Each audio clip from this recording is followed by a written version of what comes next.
যোগা দিবসে অংশগ্রহণ বাধ্যতামূলক নয়, সরকারি কর্মীদের যোগদান বাধ্যতামূলক নয়। 21শে জুন যোগা না করলে শাস্তিমূলক পদক্ষেপ নয়, হাইকোর্টে অবস্থান স্পষ্ট করল রাজ্য। অর্ণব প্রতিনিধি আমাদের সঙ্গে রয়েছেন। অর্ণব, আমরা জানি যে রাজ্যে সাড়ম্বরে উদযাপিত হতে চলেছে 12তম আন্তর্জাতিক যোগ দিবস, তবে সেই দিন সরকারি কর্মীদের যোগদান বাধ্যতামূলক নয়, ঠিক কি পর্যবেক্ষণ? দেখো, সিপিআইএম এর যে সংগঠন সরকারি কর্মচারীদের কোঅর্ডিনেশন কমিটি, তাদের করা মামলাতে রাজ্য তাদের স্ট্যান্ড ক্লিয়ার করলো এবং কোনো শাস্তিমূলক বা বাধ্যতামূলক রাজ্য সরকারীদের ক্ষেত্রে এমনটা নয় যে যোগ দিবসের অনুষ্ঠানে যোগ দিতে হবে। এই অবস্থায় বিচারপতিকে রাজ্য সরকার এই স্ট্যান্ড যেহেতু পিউনিটিভ নয়, শাস্তিমূলক নয়, এটা জানার পরই মামলাটি কোনো নির্দেশ ছাড়াই নিষ্পত্তি করলেন। এবং একই সঙ্গে বিচারপতি অমৃতা সিনহা জানিয়েছেন যে কেউ যদি ইচ্ছে প্রকাশ করেন কোনো সরকারি কর্মচারী, তিনি করতে পারেন, যে কোনো জায়গা থেকে তিনি করতে পারেন এই যোগ দিবসের অনুষ্ঠানে। সেটা নিজের বাড়ি থেকে হতে পারে বা নিজের এলাকায় মহল্লায় হতে পারে। কাজেই রাজ্য সরকার যখন এই স্ট্যান্ড নিচ্ছে, 18ই জুনের যে নির্দেশিকা মেনে এই মামলা করা হয়েছে, এই মামলাটার কোনো দরকারই নেই। রাজ্য যখন এই অবস্থান নিচ্ছে, কাজে এই মামলাটা নিষ্পত্তি করছে কোনো রকম নির্দেশ দান ছাড়াই। অর্থাৎ রাজ্য সরকারি কর্মচারীদের যোগ দিবসের অনুষ্ঠানে উপস্থিত থাকা বাধ্যতামূলক নয়, এটা রাজ্য সরকারের স্ট্যান্ড। এবং সেটাতে কেউ যদি উপস্থিত নাও হয়, তিনি কোনো শাস্তির কোপে পড়বেন না, সেটাও রাজ্যের এই অবস্থানে স্পষ্ট হলো। বেশ।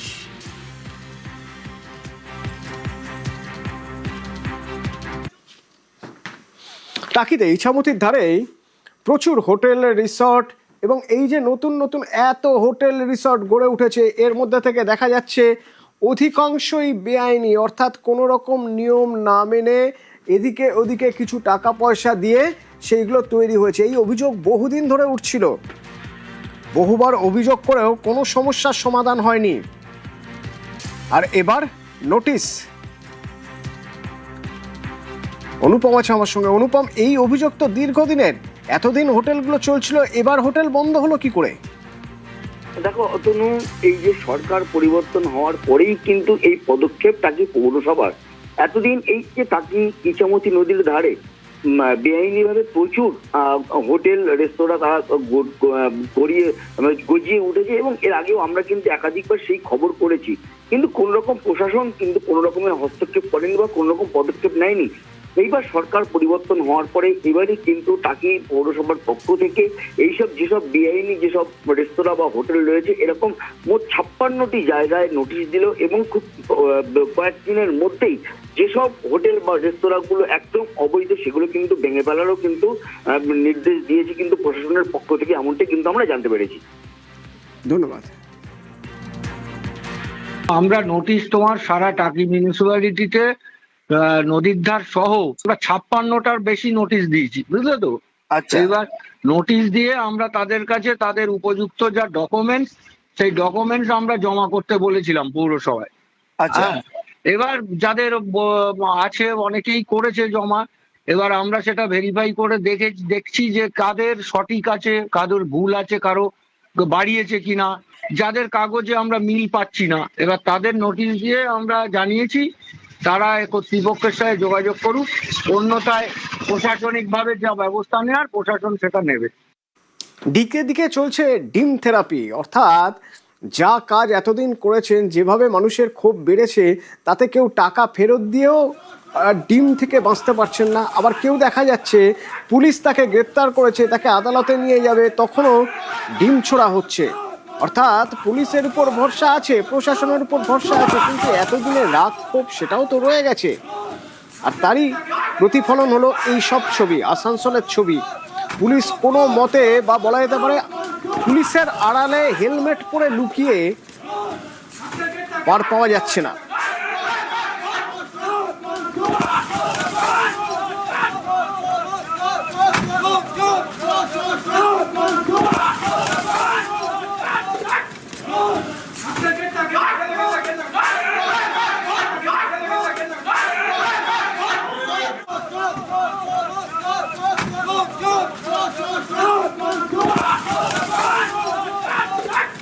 ক্রিকেটের হেলমেট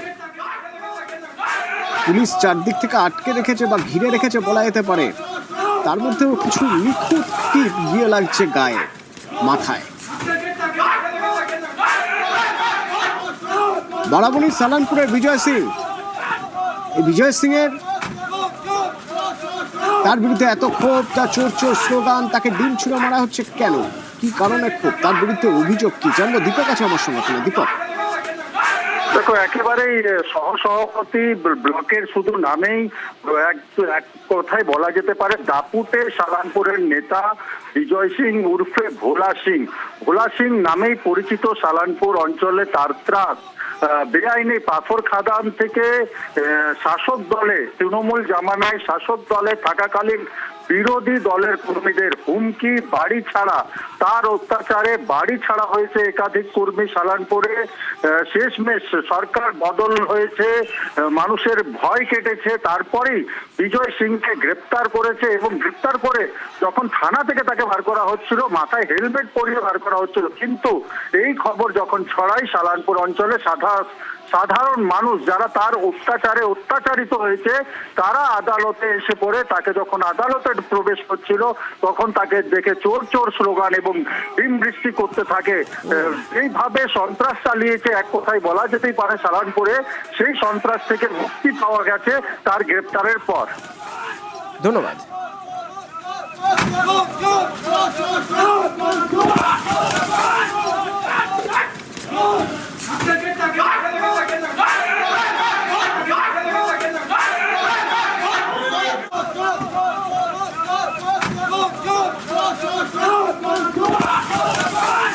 যা করেছেন এক সময় তা কড়ায় গন্ডায় বুঝে নিচ্ছে জনতা। দেখুন, দল বেঁধে অপেক্ষা করে রয়েছে, স্লোগান দিতে দিতে ছুড়ে যাচ্ছে ডিম।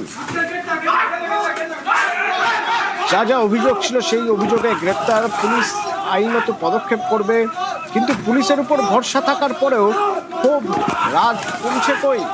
এতদিনে জমিয়ে থাকা রাগ খুব উগড়ে দিচ্ছেন ডিম ছুড়ে।